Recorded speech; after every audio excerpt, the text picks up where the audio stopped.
Assalamualaikum and welcome to Isolate ERP Pro Advisor programme.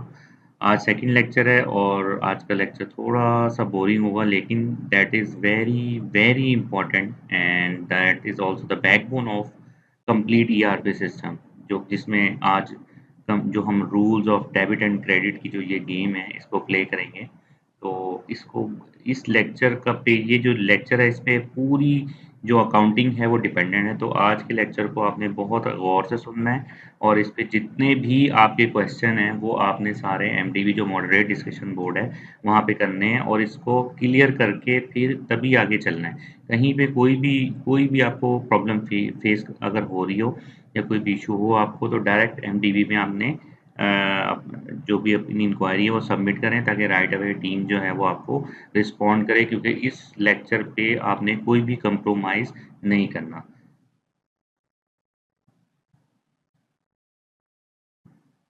अब इसके जो रूल हैं, हर जो जो भी हम गेम प्ले करते हैं, ठीक है, उसमें कोई ना कोई रूल्स होते हैं जिसको रूल्स को फॉलो करते हुए हमें वो गेम को प्ले करना होता है। इसी तरह अकाउंटिंग एक गेम है, इसको एज ए गेम लें, ठीक है। और इसके जो रूल हैं उनमें सबसे जो मेजर और की जो रूल हैं वो हैं डेबिट और क्रेडिट। ठीक हो गया। डेबिट जो रूल है वो हमेशा टीम के अंदर लेफ्ट साइड पे फॉल करेगा। क्रेडिट का जो रूल है इस गेम का वो हमेशा टीम के अंदर राइट साइड पे फॉल करेगा। ठीक हो गया। डेबिट का जो शॉर्ट साइन है या आइडेंटिफिकेशन मार्क है वो DR डॉट है। ठीक हो गया। और क्रेडिट का जो आइडेंटिफिकेशन मार्क है या जो शॉर्ट साइन है वो CR डॉट होगा। तो ये वो रूल है जिसको आपने याद रखना है। ठीक हो गया कि सबसे पहले तो डेबिट क्या होता है, क्रेडिट क्या होता है। डेबिट और क्रेडिट इस गेम के मेन, जो हम गेम खेलने जा रहे हैं उसके जो मेन रूल हैं उसको डेबिट और क्रेडिट कहते हैं। डेबिट हमेशा टीम के गेम के अंदर लेफ्ट साइड पे फॉल करेगा, क्रेडिट हमेशा गेम में राइट साइड पे फॉल करेगा। डेबिट का जो शॉर्ट साइन या आइडेंटिफिकेशन मार्क होगा वो DR डॉट होगा और क्रेडिट का जो साइन होगा या शॉर्ट साइन होगा वो CR डॉट होगा। ठीक हो गया। ये आपने याद रख लेना है, इसको नोट कर लें। अच्छा, अब इस टूर्नामेंट की जो पॉलिसी है, अब हम बेसिकली एक टूर्नामेंट प्ले करने जा रहे हैं, ठीक है। टूर्नामेंट को हम स्टार्ट करने से पहले उसकी एक पॉलिसी है, जो कि पॉलिसी हर स्टूडेंट को याद करनी है। अगर आपको ये पॉलिसी याद नहीं होगी तो फर्स्ट राउंड में ही आप बाहर हो जाएंगे। तो ये समझ लें कि ये जो पॉलिसी है ये इस पूरे टूर्नामेंट की बैकबोन है। बैकबोन, अगर इसको अच्छे तरीके से आपने याद कर लिया तो समझ लें कि पूरी गेम आपके हाथ में। जिसने इसको याद नहीं किया वो इस गेम से आउट हो जाएगा। तो ये समझ लें कि ये दिल है इस गेम का। और आपको बाय हुक एंड क्रुक इसको इतना अच्छे तरीके से याद करना है कि जब आप ERP के गेम के अंदर इंटर हों तो आपको ये पॉलिसी, प्लेयर्स, टीम, ये सारी फिंगर टिप्स पे होनी चाहिए। मैं आपको वो सारी चीज़ें, जो बेसिक इंट्रोडक्शन था, एक बिल्कुल रॉ मतलब स्क्रैच से मैंने आपको स्टार्ट किया और उसको पूरा एक एज ए गेम लेके चल रहा हूँ। इसके पीछे जो लॉजिक है वो ये कि अगर आप इसको सीरियस लेंगे और इसको अच्छे तरीके से याद कर लेंगे और ये सारी चीज़ें आपकी फिंगर टिप्स पे एक दफ़ा आ गई तो इंशाल्लाह कभी भी कोई भी ERP आ जाए आप इंशाल्लाह नाकाम नहीं होंगे। आप बड़े इजीली सब चीज़ों को हैंडल कर सकते हैं। तो ERP की गेम का जो दिल है वो ये पॉलिसी है। अब इस पॉलिसी में हम ये बता रहे हैं कि टीम कौन कौन सी हैं। ये सारी हमने टीम स्टार्ट में दी है। Capital, liability, expense, asset, revenue और कॉस्ट ऑफ सेल। यही टीम टोटल पार्टिसिपेट करेंगे, इससे हट के कोई दुनिया की टीम नहीं आ सकती। पहली बात। दूसरी बात, इस पॉलिसी में दो ही इफेक्ट्स होंगे, या इंक्रीज होगा या डिक्रीज होगा। इससे हट के कोई इफेक्ट नहीं होगा। पूरे ERP की गेम में, पूरी अकाउंटिंग गेम में इस पॉलिसी के अंदर यही पॉलिसी है, ठीक है। इस पॉलिसी से हट के कोई गेम नहीं है, सही है। इसके अंदर यही टीम आएंगी और तमाम टीम्स सिर्फ दो ही रोल प्ले करेंगी, या वो दो ही अफेक्ट होंगे, या वो इंक्रीज होंगी या वो डिक्रीज होंगी। ठीक हो गया। इंक्रीज पे हमारा जो दो रूल हैं, डेबिट और क्रेडिट, वो फॉल करेंगे। वो कहाँ पे कौन सा रूल लगेगा, वो यही पॉलिसी और यही टेबल आपने बताना है। ठीक हो गया। अब जैसे कैपिटल, सबसे पहली जो टीम कैपिटल की है, उसमें जब भी कैपिटल इंक्रीज होगा, ठीक है, ये याद रखना है कि जब कैपिटल इंक्रीज होगा तो वो क्रेडिट होगा। ठीक हो गया। और जब भी कैपिटल डिक्रीज होगा, कैपिटल डिक्रीज का मतलब कैपिटल कम होगा, तो वो डेबिट होगा। ये रूल याद रखना है। दूसरा, अब जब लाइबिलिटी सेम जैसे कैपिटल है इसी तरह लाइबिलिटी है, जब भी लाइबिलिटी या अदायगियाँ बढ़ेंगी, इंक्रीज होंगी, तो वो क्रेडिट होंगी। और जब भी लाइबिलिटी कम होगी, ठीक है, अदायगियाँ जब कम होंगी तो वो डेबिट होंगी। इसी तरह एक्सपेंस जो है,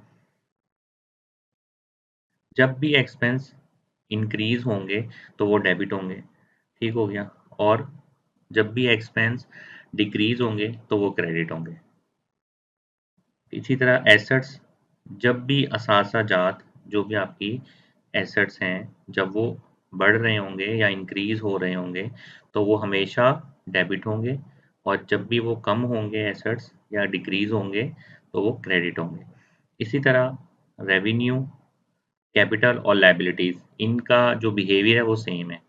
रेवेन्यू या इनकम जब भी बढ़ती है क्रेडिट होती है, जब भी कम होती है तो वो डेबिट होती है।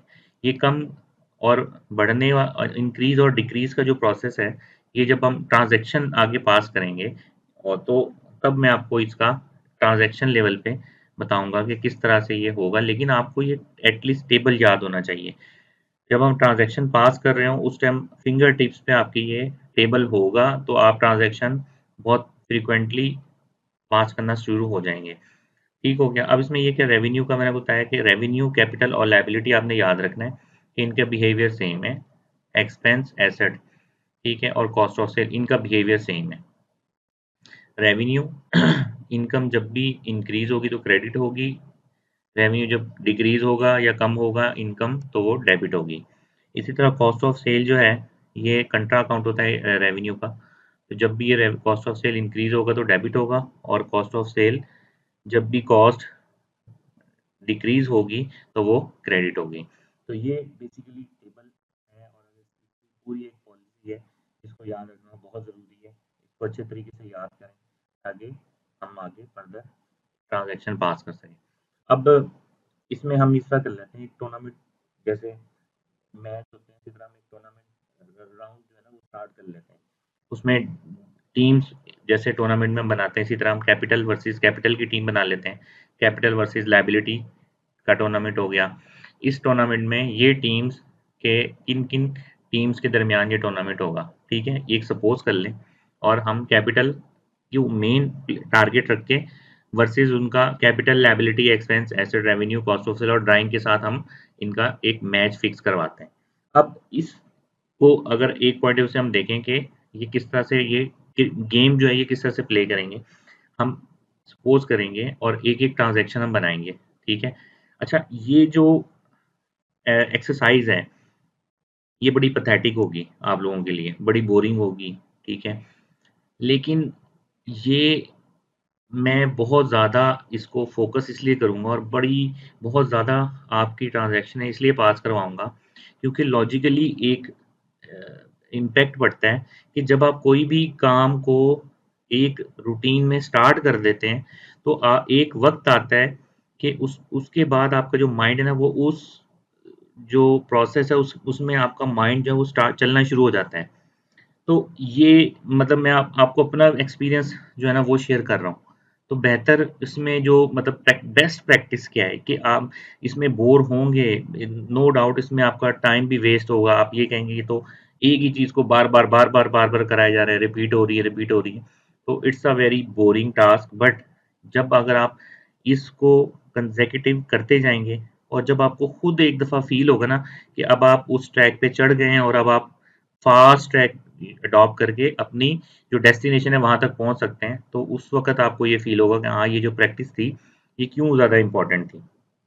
तो लेट्स स्टार्ट। हम एक जो ट्रांजैक्शन है जिसको मैं एक टेस्ट मैच कह देता हूँ, डे वन में हमने एक कैपिटल वर्सेस कैपिटल के एक जो मैच है वो हमने स्टार्ट की है। अब इसमें टेस्ट केस जो है वो मैंने बना ली है कि transfer of capital from mister Ehsan to mister Ali with the value of 1 million rupees. अब इसमें ये है कि which one is leading and which one is losing. सबसे पहले तो आपने ये देखना है कि ये जो स्टेटमेंट है, स्टेटमेंट को अंडरस्टैंड करना ये पहला टास्क है। ठीक है।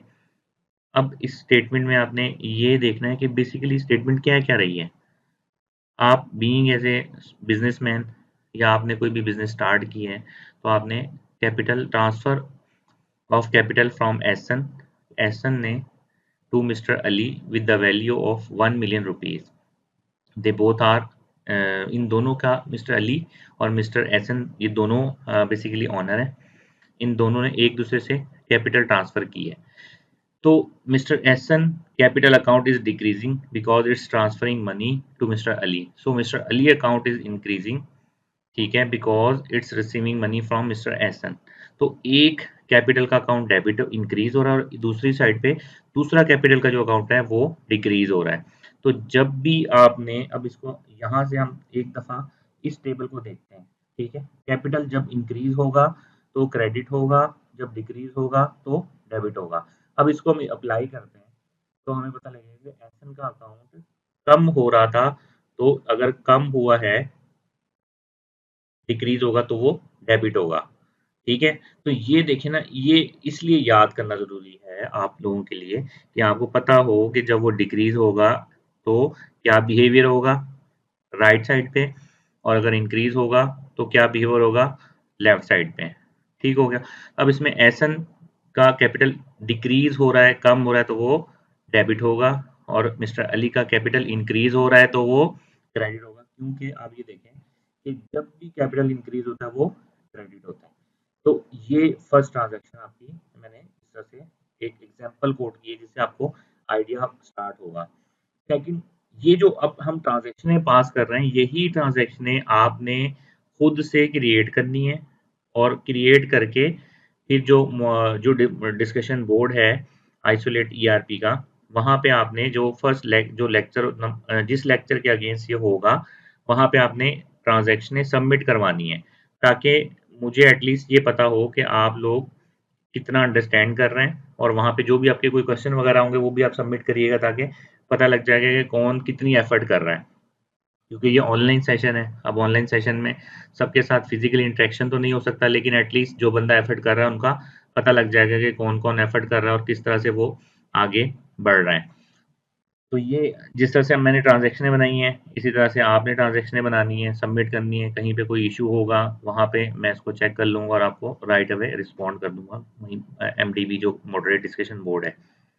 अब दूसरा जो मैंने ट्रांजैक्शन अगर हम बनाते हैं, ये देखें कैपिटल वर्सेस लायबिलिटी का अगर हम देखते हैं टेस्ट के।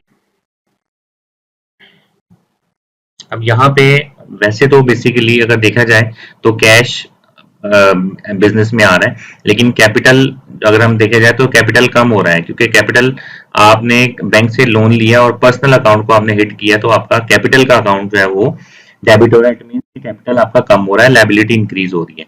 तो कैपिटल आपका अगर कम हो रहा है तो वो डेबिट होगा, ठीक है, और अगर लायबिलिटीज इंक्रीज हो रही है तो वो क्रेडिट होगी। अब आ जाते हैं कैपिटल वर्सेज हम एक्सपेंस को देख लेते हैं। अब आप जैसे इसमें 50,000 रुपीज है, मिस्टर अली ने अपने कैपिटल अकाउंट में से, मीन्स कि उसने डायरेक्ट इन्वेस्टमेंट किया एक्सपेंस, एडवर्टाइजमेंट एक्सपेंस के अगेंस्ट।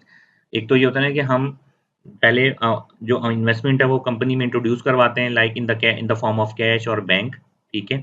फिर उसके बाद वहां से वो स्पेंड करते हैं, तो वो वहां से फिर हम उसको एसेट को कम करेंगे। लेकिन अब यहाँ पे अली डायरेक्ट जो है वो कैपिटल अपने जो पर्सनल इन्वेस्टमेंट है वो बिजनेस के लिए कर रहे हैं, लेकिन एडवर्टाइजमेंट डायरेक्ट एक्सपेंस के अगेंस्ट कर रहे हैं वो। तो एक्सपेंस भी इंक्रीज हो रहा है और कैपिटल भी इंक्रीज हो रहा है। तो जब दोनों इंक्रीज हो रहे हैं तो आप ये देखेंगे एडवर्टाइजमेंट एक्सपेंस, जब एक्सपेंस इंक्रीज होगा तो भी डेबिट होगा, कैपिटल जब इंक्रीज होगा तो क्रेडिट होगा।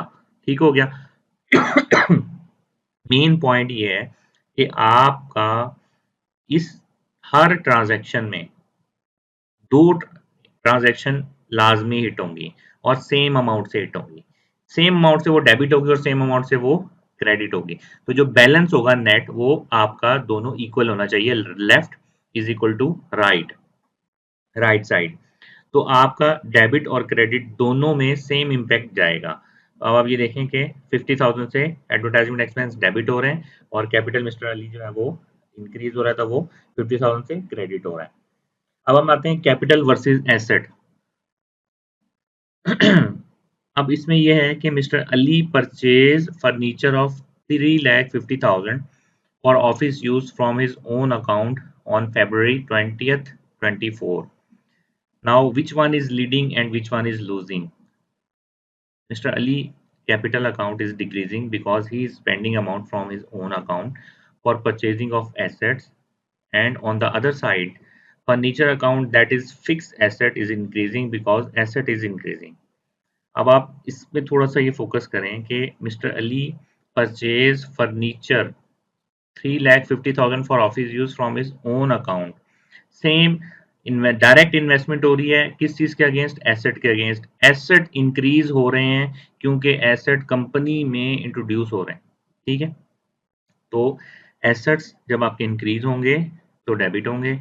इसी तरह कैपिटल भी इंक्रीज हो रहा है क्योंकि पहले आप सपोज करें कि 10 लाख का कैपिटल था मिस्टर अली का टोटल, अब उसने 3,50,000 रुपये और ऐड कर दिए। तो जब 3,50,000 रुपये और ऐड करेंगे तो कैपिटल इंक्रीज होगा ना। तो वो जब 3,50,000 से हमने कैपिटल ऐड किया तो आपका 3.5 लाख रुपए से कैपिटल और इंक्रीज हो गया। तो जब कैपिटल इंक्रीज होगा तो वो क्रेडिट होगा। ठीक हो गया।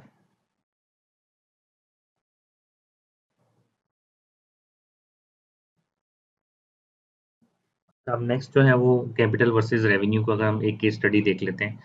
Mister Ali utilise scrap for his personal use. The value of scrap is 45,000 on February 22nd 24।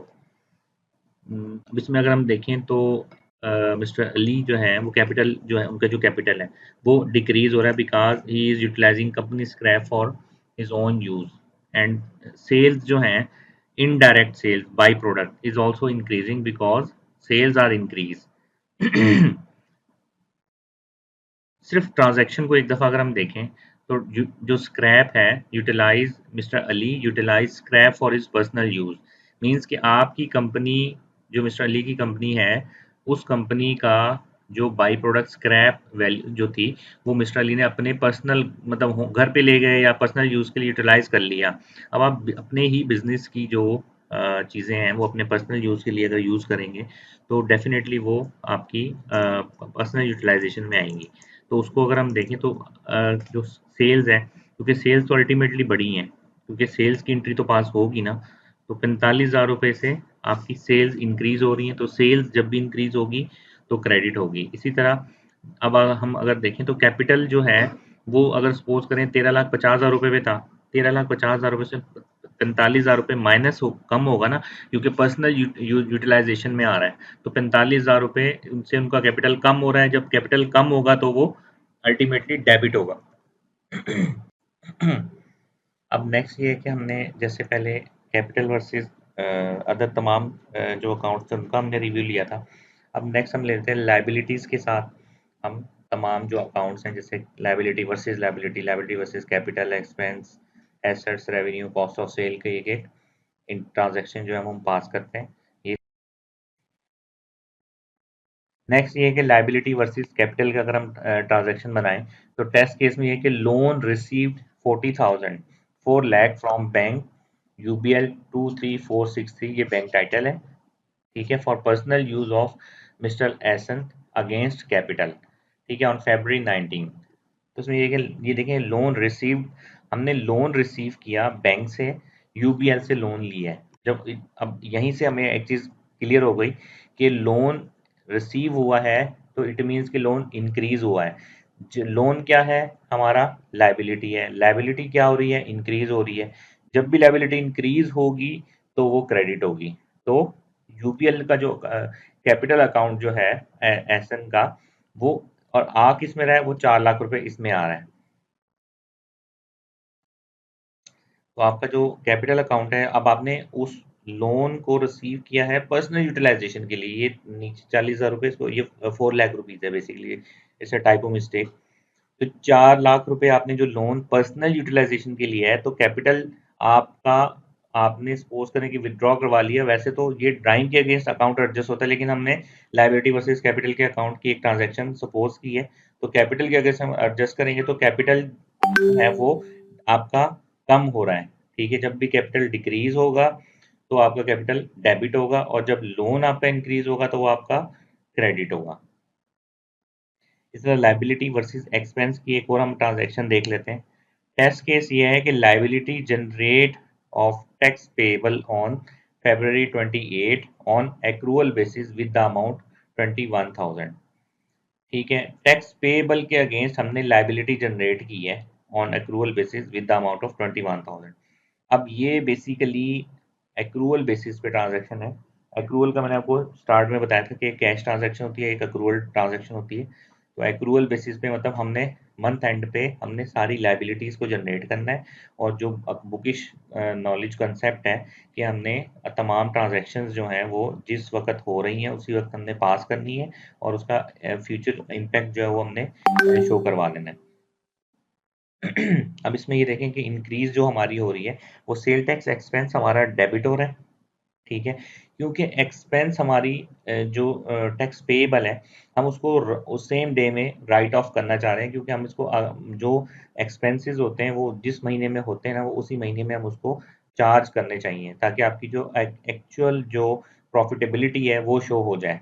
ठीक है, सपोज करेंगे आपका आपकी 30 तारीख को जो टैक्स आपने पे करना था वो 21,000 रुपये टैक्स था। ठीक है, लेकिन उसको वो पे करना है अगले महीने में जाके। तो आपने इसी महीने की 30 तारीख को आपने उसकी ट्रांजैक्शन पास कर देनी है कि 21,000 रुपये से हमने एक्सपेंस हमको के अकाउंट को आपने अमाउंट चार्ज कर दी। एक्सपेंस जो सेल्स टैक्स एक्सपेंस है, एक्सपेंस इंक्रीज हो रहे हैं क्योंकि आप टैक्स दे रहे हैं। तो जब भी टैक्स आप देंगे, एक्सपेंस जब भी इंक्रीज होंगे तो वो डेबिट हो रहे हैं। और अब ये है कि आपने 5 तारीख को नेक्स्ट मंथ की ये टैक्स पे करना है, तो वो लायबिलिटी है आपकी, और लायबिलिटी आपने फ्यूचर में, फ्यूचर किसी डेट में जाके आपने उसको राइट ऑफ करना है, लेकिन आज की डेट में तो आपकी अदायगी बनेगी ना, तो वो आपने आज उसको उसको नोट डाउन करना है। और लायबिलिटी आपकी इंक्रीज हो रही है, तो इंक्रीज जब भी लायबिलिटी इंक्रीज होती है तो वो क्रेडिट हो जाएगी आपकी। अब लायबिलिटी वर्सेस एसेट का हम एक केस देख लेते हैं। चेक पेड, ये चेक नंबर है from UBL bank amount 1 lakh for loan instalment Meezan bank. अब हमने मीज़ान बैंक से एक लोन अमाउंट ली हुई थी जिसकी इंस्टॉलमेंट हमने हर महीने देनी होती है।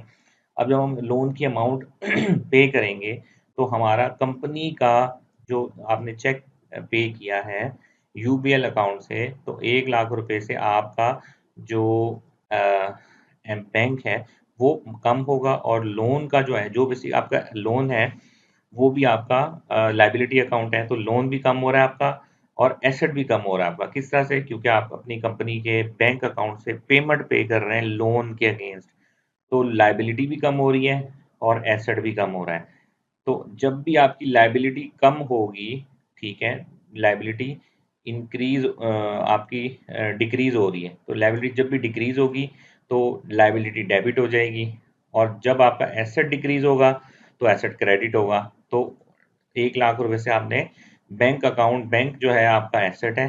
ठीक है, एसेट जब भी आपका डिक्रीज होगा तो क्रेडिट होगा। अब यहाँ पे मेन पॉइंट जो समझने वाला है, ये देखें, बैंक और लोन अकाउंट, ये जब मैंने आपको बताया था कि आपने ये चीज़ देखनी है कि कौन से कंट्री की, जो कौन-कौन से कंट्री हैं जो पार्टिसिपेट कर रहे हैं टूर्नामेंट में, और उन कंट्रीज़ के जो प्लेयर्स हैं, उनके नाम क्या हैं।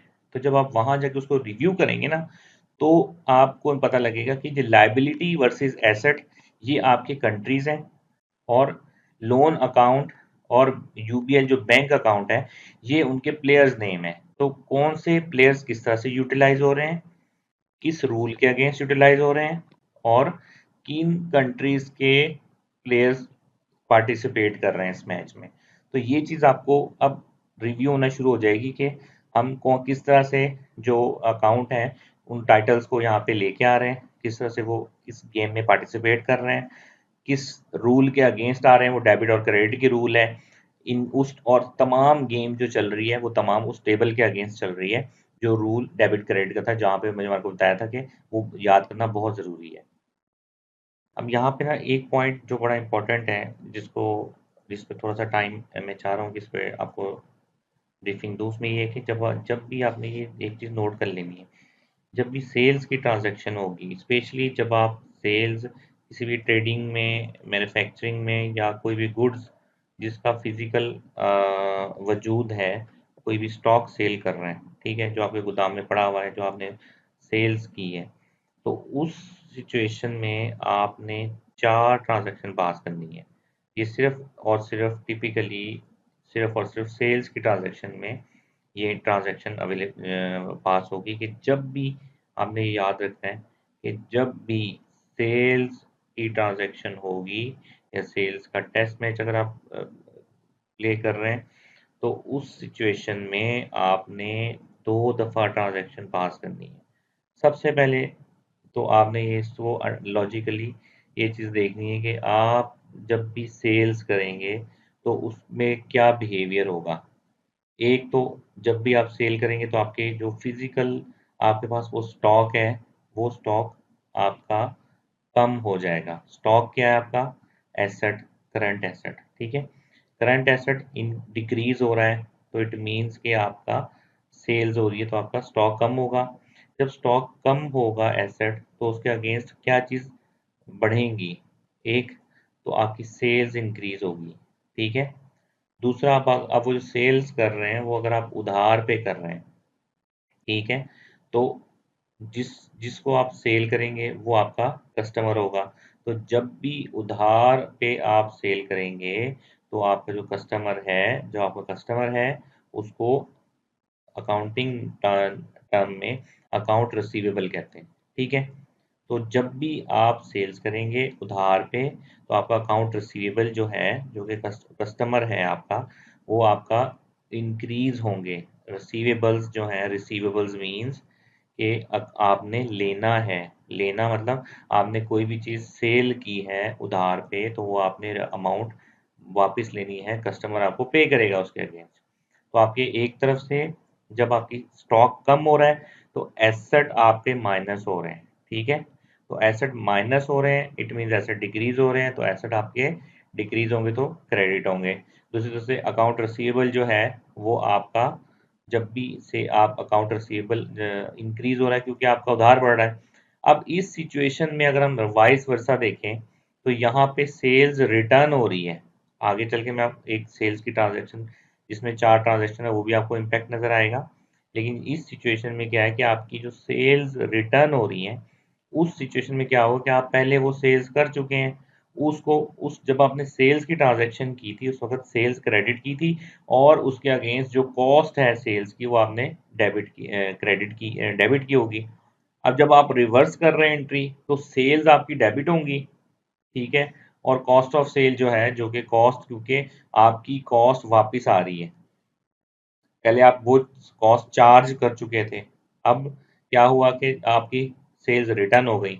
तो जब एक आपने खर्चा पहले जो चार्ज कर लिया था अब वो वापस हो गया, रिवर्स करना पड़ेगा आपको। तो कॉस्ट ऑफ सेल पहले डेबिट हो रही थी अब क्रेडिट होगी, क्योंकि कॉस्ट ऑफ सेल इस सिचुएशन में सेल्स रिटर्न की सिचुएशन में कम हो रही है, ठीक है। तो जब कॉस्ट ऑफ सेल डिक्रीज होगी तो वो क्रेडिट होगी। अब इसका इम्पैक्ट जो आ रहा है वो हम देखें कि वेंडर पे क्या इम्पैक्ट आ रहा है। वेंडर पे अगर हम इसको देखें तो अकाउंट पेएबल जो हमारे वेंडर्स हैं, ठीक है, क्योंकि जो जिनसे हम माल लेते हैं वो उनको हम वेंडर कहते हैं, जिनको हम माल सेल कर रहे हैं उनको हम कस्टमर कहते हैं। कस्टमर के लिए जो अकाउंट यूज होगा वो अकाउंट रिसीवेबल होगा, ये चीज़ आप नोट कर लें, ठीक है, ताकि ये बहुत ज़्यादा फ्रीक्वेंटली आपने यूज़ करना है और कस्टमर के तमाम मॉड्यूल में हमें इसको यूज़ करना पड़ेगा। वेंडर के लिए जो अकाउंट होता है, जो वेंडर के लिए हम अकाउंट यूज़ करते हैं और जो प्लेयर हम यूज़ करेंगे वो अकाउंट पेएबल होगा। अकाउंट रिसीवेबल आपका एसेट्स की करंट एसेट है, ठीक है, और अकाउंट पेएबल जो है ये आपका लायबिलिटीज़ है और करंट लायबिलिटीज़ होंगी ये, ठीक है। ये आपको शुरू में जो मैंने 3 प्लेयर्स दिखाए थे, वहाँ पे आप उसको एक दफ़ा रिव्यू करेंगे तो वहाँ से आपको सारी पिक्चर क्लियर हो जाएगी। अब आपके एक तरफ जब आपकी सेल्स रिटर्न हो रही हैं, तो आपके वेंडर जो है उसकी लायबिलिटी ऑलरेडी आपने उसको पेमेंट देनी थी, लेकिन अब आपको वापस कर रहे हैं कि भई हम नहीं ले रहे, सेल आप वापस करिए, माल वापस ले लो। आपने कस्टमर वेंडर जो था उसको माल वापस कर दिया, तो लायबिलिटी कम हो गई। जब भी लायबिलिटी कम होगी तो डेबिट होगी और रिसीवेबल दूसरी तरफ से अगर हम देखें, तो एक कस्टमर को हमने डायरेक्ट रिटर्न कर रहे हैं तो रिसीवेबल जो है वो हमारा वो भी कम हो जाएगा। पहले उसे रिसीव ज़्यादा करनी थी अमाउंट, लेकिन उसने वापस कर दिया 1.5 लाख का माल, तो हमने डायरेक्ट एंट्री पास कर दी, तो 1.5 लाख रुपए से रिसीवेबल कम हो जाएगा आपका। ठीक हो। आज में जितने भी हमने जो चीज़ें डिस्कशन की हैं, ये सारा लेक्चर जो है ये मैं अपलोड हो जाएगा ये आज में मॉडरेट डिस्कशन बोर्ड में। आपको मैं दिखा देता हूँ किस तरह से आपने जाके ये लेक्चर को चेक करना है। यहाँ पे आप आएंगे, सबसे पहले आपने ये वेबसाइट लॉगिन करनी है, isolateenerp.com। ठीक हो गया। फिर उसके बाद यहाँ पे आपकी जो रजिस्ट्रेशन जिन जिन स्टूडेंट्स ने रजिस्ट्रेशन करवाई है और अगर जो नहीं करवा सके उनके लिए become a pro advisor programme है। तो यहाँ पे आप अपने जितनी भी इंफॉर्मेशन है वो सबमिट करेंगे और अपनी सीवी अपलोड करें और उसके बाद सेव करवा दें, तो हमारे पास इंफॉर्मेशन आ जाएगी ताकि हम उनको भी कांटेक्ट करके उनको एनरोल कर लें इस प्रो एडवाइज़र प्रोग्राम के लिए। नेक्स्ट ये कि जो आपका डेली लेक्चर होगा वो MDB that is moderate discussion board है। मॉडरेट डिस्कशन बोर्ड में यहाँ पे सारे लेक्चर्स के ये लिंक दिए हुए हैं। अब जैसे ये फर्स्ट लेक्चर है, ये लेक्चर यहाँ पे मैं लिंक यहाँ पे पब्लिश कर दूंगा। आपने इसको क्लिक करना है pro advisor programme lecture number 1 को, और यहाँ पे अपने कमेंट्स जो भी आपकी इंक्वायरीज हैं या जो आपके कमेंट्स हैं या जो जो इश्यूज आपको फेस हो रहे हैं या कोई आप डिस्कशन करना चाह रहे हैं, बेसिकली ये डिस्कशन बोर्ड इसीलिए बनाया हुआ है कि तमाम जो स्टूडेंट्स हैं या जो प्रीवियस डिस्कशन हुई है वो तमाम लोगों को शो हो जाए कि क्या डिस्कशन हो रही है।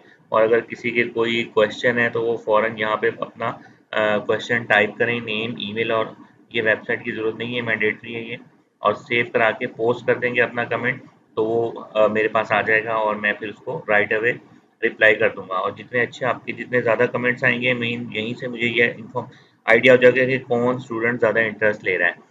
इसी वेबसाइट पे आप लोगों का जब ये कंप्लीट हो जाएगा कोर्स, फिर एक एग्ज़ाम होगा, उसके बाद जो क्वालिफाई कर जाएंगे उनका तमाम डिटेल हम अपनी वेबसाइट पे पब्लिश करेंगे, ताकि जितनी भी कम्युनिटी अगर कोई आगे जॉब करना चाह रहा है तो हमारी ही वेबसाइट से हमारे क्लाइंट उनको डायरेक्ट हायर कर लें। तो आज के जो लेक्चर हैं उसके लिए वो कंप्लीट हो गया। तो मैं इजाज़त चाहूँगा, अपना ख्याल रखिएगा। अस्सलाम वालेकुम। तो अब जो नेक्स्ट जो लेक्चर होगा, लेक्चर नंबर 2 में हम कंप्लीट जो रूल्स हैं डेबिट क्रेडिट के, बहुत इंपॉर्टेंट लेक्चर हैं, तो वो हम रिवाइज करेंगे। और नेक्स्ट जो हमारा लेक्चर होगा वो रूल्स डेबिट एंड क्रेडिट के जो हैं उन पे हम नेक्स्ट जो लेक्चर है वो रिकॉर्ड करेंगे। और उसमें ये है कि वो बहुत इंपॉर्टेंट लेक्चर है, लेकिन उससे पहले आज का जो लेक्चर है इसको अच्छे तरीके से आपने नोट करके, रिव्यू करके और इसको अंडरस्टैंड कर लेना है और इस पर अपने नोट्स बना लें। और नेक्स्ट जो लेक्चर होगा वो बहुत ज़्यादा इंपॉर्टेंट है, उसके हर नेक्स्ट जो लेक्चर होगा वो प्रीवियस तमाम लेक्चर से कनेक्टेड होगा। तो बेहतर ये है कि आप तमाम लेक्चर प्रॉपर लें और उस पे जो भी क्वेश्चंस है वो आप क्वेश्चंस करें, ताकि आप लोगों की जो इंक्वायरीज़ हैं वो मैं राइट अवे उसको सॉर्ट आउट करूँ और तमाम जो स्टूडेंट्स हैं वो एक पेज पे हों। तो आज के लेक्चर में मुझे इजाज़त दें। अपना ख्याल रखिएगा। इंशाल्लाह नेक्स्ट लेक्चर में हम दोबारा अवेलेबल होंगे। अस्सलाम वालेकुम।